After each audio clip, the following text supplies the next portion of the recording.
چین کا سی پیک کو مزید توسیع دے کر ہمالیہ کوریڈور بنانے کا فیصلہ۔ ہمالیہ کوریڈور گوادر پورٹ کو نیپال سے ملانے کا منصوبہ ہے۔ ہمالیہ راہداری نیپال کو تبت سنگیان کے راستے گوادر سے ملائے گی۔ امریکی ایلچی نے اسلام آباد آ کر پاکستان پر دباؤ ڈالا کہ منصوبے سے دور رہے، پر پاکستان نے کیا خوب جواب دیا۔ اگر آپ نے ابھی تک ہمارے چینل کو سبسکرائب نہیں کیا تو پہلے سبسکرائب کر لیں اور بیل کے آئیکن کو لازمی دبائیں تاکہ ہر اہم خبر آپ تک بر وقت پہنچ سکے۔ السلام علیکم دوستو، چین نے انڈیا کے ساتھ ایسی گیم کھیلی ہے کہ انڈیا چکرا کر رہ گیا ہے، مگر چین نے باقاعدہ انڈیا کے حصے کرنے کا کام شروع کر دیا ہے۔ چین نے سی پیک کو مزید توسیع دے کر ہمالیہ کوریڈور بنانے کا فیصلہ کر لیا ہے۔ ہمالیہ کوریڈور گوادر پورٹ کو نیپال سے ملانے کا منصوبہ ہے۔ ہمالیہ راہداری نیپال کو تبت سنگیان کے راستے گوادر سے ملائے گی۔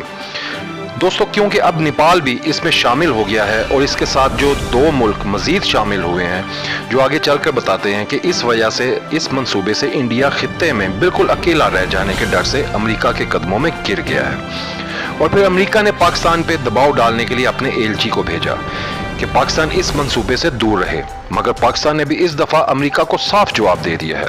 دوستو، بظاہر ایسا ہی لگ رہا ہے جیسے پاکستان کے لیے ہر گزرتا دن اچھا ہوتا جا رہا ہے۔ 27 جولائی کو پاکستان، افغانستان، نیپال، ایران اور چین کے وزراء خارجہ کے درمیان ورچوئل کانفرنس ہوئی تھی، جس میں چین نے تجویز دی کہ سی پیک میں ایران اور افغانستان کو بھی شامل کر لیا جائے۔ پہلے سی پیک چین اور پاکستان کے درمیان تھا، لیکن اب ایران پاکستان چین ایران کوریڈور سی پیک کو توسیع دے کر ہمالیہ کوریڈور کے منصوبے کو بھی حتمی شکل دی جا رہی ہے۔